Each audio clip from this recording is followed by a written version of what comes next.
Murder House. Taong 1912, ika-9 ng Hunyo, sa isang maliit na bayan na nagngangalang Villisca sa Iowa, ay bumisita ang isang satanikong pari. Pumunta siya sa Villisca na may baong misyon. Nakasuot siya ng itim na hood na mapapansing laging nakatakip sa kanyang mukha. Nilibot niya ang buong bayan para maghanap ng tao. Napasulyap siya sa isang batang lalaki na 5 taong gulang pa lamang. Si Paul ang pinakabatang miyembro ng pamilya Moore. Kasama niya ang iba pang mga bata na sina Arthur, Herman, Catherine, Lena at Ina. Papunta na sila para dumalo sa misa sa simbang gabi kasama sina Sarah at Josiah Moore. Sinundan sila ng satanikong pari hanggang sa simbahan. May ngiti sa kanyang muka. Nahanap na niya sa wakas ang matagal na niyang hinahanap. Mami, pwede po bang tumuloy sina Lena at Ina sa bahay natin ngayong gabi? Bakit naman hindi? Pero ipaalam muna natin sila sa mga magulang nila kasi baka mag-alala sila. Sige po, tatawag ako at ipapaalam sa kanila. Tinawagan ni Josiah Moore ang pamilya Stillinger at ipinaalam sa kanila na tutuloy sina Lena at Ina sa kanilang bahay ngayong gabi. Tuwang-tuwa ang mga bata na magkakaroon sila ng oras na magkakasama sa gabing ito. Bandang 9:00 ng gabi nang magtungo ang pamilya Moore at ang magkakapatid na Stillinger patungo sa bahay ng Moore. Madilim sa daan pabalik. Sinusundan sila ng demonyong pari. Sa isang punto, tumingin si Sarah sa likod. Anong nangyari? Para kasing nararamdaman kong may sumusunod sa atin. Baka hayop lang yan, Sarah. Tara na. Baka tama ka. Hayaan mo na nga. Ang mga Moore, kasama ang kanilang mga bisita, ay nakarating na sa kanilang bahay. At ang mga bata ay masayang kumain ng magkasama, nagkwentuhan at nagtatauhanan. Habang ito ay nangyayari, ang satanikong pari ay pumasok sa bahay gamit ang likod na pinto. Pumunta siya sa basement at nagsimulang magsagawa ng satanikong ritual doon upang buhayin si Satanas. Matapos ang nakapapagod na gawain sa buong araw, nagtungo ang bawat isa sa kanilang kwarto para matulog. Sobrang ganda na naging araw natin ngayon. Bakit naman hindi?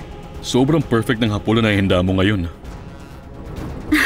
Tigilan mo nga, darling. Kailangan mo lang ng dahilan para purihin ako. Walang duda. Ikaw na aking mahal na asawa ay talagang matalino. Pagkaraan ng ilang oras, nakatulog din sina Sarah at Josiah Moore. Yun din ang iminulat ng paring Satanas ang kanyang mga mata. Makikita mong pulang-pula ang kanyang mga mata at isang palakol ang biglang lumitaw sa harapan niya. Patayin mo sila. Patayin mo silang lahat. Ito ang kailangan ko. Kailangan ko ang dugo nilang lahat. Lalo na ang dugo ng mga inosenteng bata. Patayin mo silang lahat. Ano man ang naisin mo, Panginoon? Bumangon ang satanikong pari, kinuha ang kanyang palakol at mahinahon pa rin naglakad patungo sa silid ni Sarah at Josiah Moore. Mahimbing ang tulog ng mga ito. Ang inuna niya ay si Josiah Moore. Paulit-ulit niyang tinaga ang leeg nito. Nagisna ni Sarah ang ganong sitwasyon. Ngunit bago pa man makatakas si Sarah, ay inatake na siya sa leeg ng satanikong pari. Namatay ito sa isang traumatiko at masakit na kamatayan. Pagkatapos ay tinahak na ng satanikong pari ang daan patungo sa kwarto ng mga bata. At ang kanyang unang biktima ay ang maliit na si Paul, na ang ulo ay naputol sa kanyang katawan. Tapos si Catherine, Herman at panghuli si Arthur. Ang lahat ng miyembro ng pamilya Moore ay pinatay ng walang awa. Sa guest room ay tulog na tulog sila Lena at Ina nang makarinig ng mga yabag. Nagising si Lena, ngunit bago pa ito makatakas, tinaga na rin niya ng palakol si Lena. At hindi rin makakaligtas pa si Ina. Sa loob lamang ng ilang minuto, ang satanikong pari na ito ay 8 tao na kaagad ang napatay. Napakagaling. Kailangan ko ng masariwang dugo.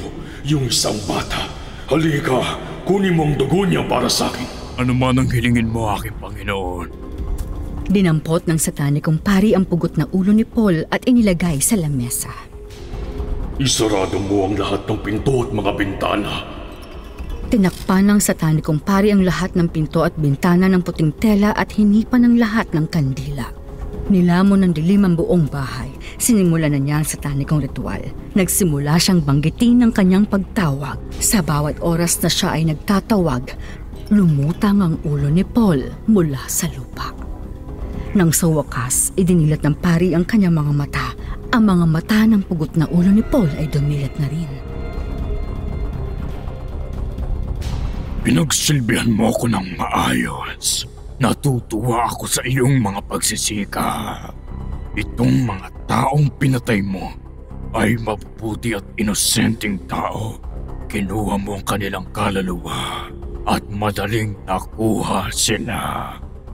Muli pa'y nagtawag ulit ang satanikong pari.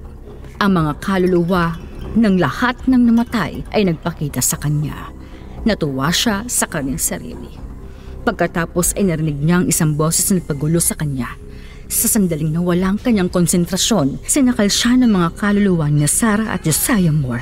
Patuloy pa rin siya sa pagtatawag, ngunit hindi ito bumitaw sa kanyang liig. Hinawakan ng satanikong pari ang kaluluwa ni Paul. Bitawan niyo ako. Kung hindi, dadaling ko ang kaluluwa ni Paul.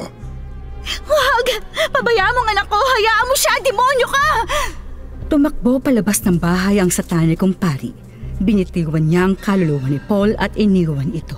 Kinaumagahan, nang wala sa mga miyembro ng pamilya Moore ang lumabas hanggang alas 8 ng umaga, may malinang naiisip ang mga kapitbahay. Gamit ang telepono, tinawagan nila si Josiah Moore.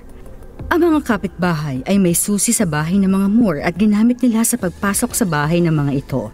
Nakadudurog ng puso ang tanawing sumalubong sa kanila. Lahat ng katawan ay pinugkutan ng ulo.